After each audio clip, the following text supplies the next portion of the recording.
A moment ago, Mexico's President, Claudia Sheinbaum, saying that she has talked to President Trump about the tariff plan. She says the tariffs are being pushed for 1 month from now.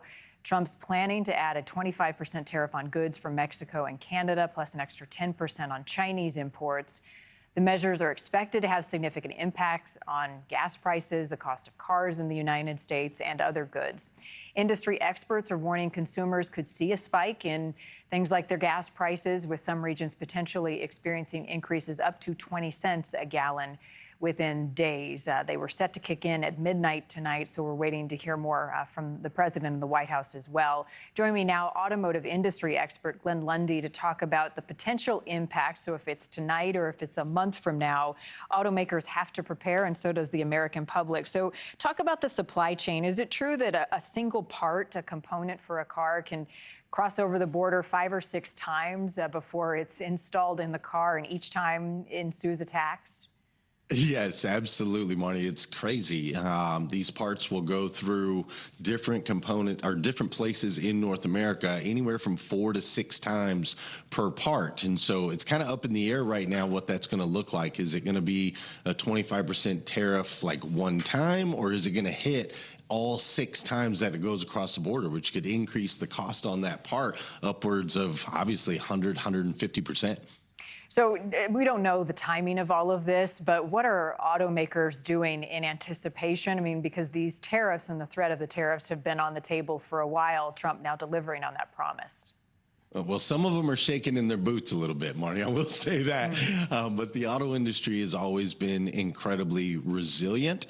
There's a lot of things that we cannot control over on the new car side. The great news is, and a lot of people don't talk about this, when we see an increase in cost on the new car side, which these tariffs, the way they're talking about it, it could reduce consumer purchasing by about 1.1 million new vehicles. So when that happens, though, we do see an uptick in the used car market. So the used car market tends to trend back up. Customers' vehicles are actually worth a little bit more because the new vehicles are priced higher. And so as a dealer, it's really important that we get our used car strategy down while they try to figure out exactly what's happening with all these manufacturers. Now, that's a silver lining I hadn't thought about. So, Glenn, we like that. Is there a chance that some of these automakers could shut down some of their assembly lines as this tariff issue works itself out?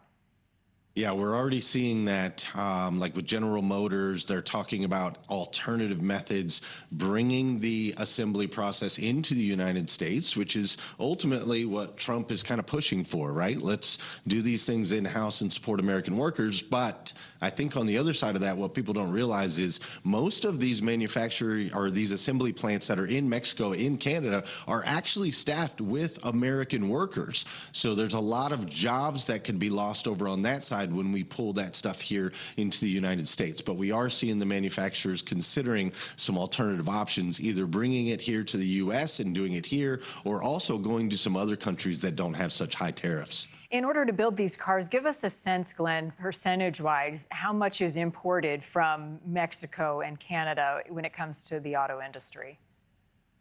Yeah, so when it comes to building these things, we're looking at 60 to 70% of these automotive vehicles, the parts, so on and so forth, are coming outside of the United States of America. And Canada and Mexico specifically, those two places, we bring more in from those two countries than we do the rest of the countries around the world combined. So Mexico and Canada are significant when it comes to the value of our vehicles and the ability to put them together. I guess the question then you've got to ask is, why aren't more of these parts made in the U.S., and does this open the door, and time will tell, for that to happen?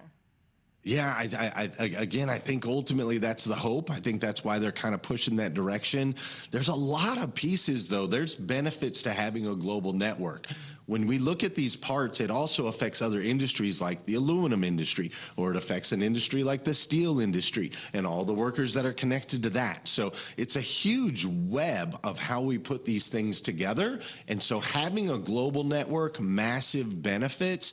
pushing it into just the United States, obviously it could benefit our country as far as economically, but I think it'll slow down supply chain. It'll slow down our ability to get these things put together quickly.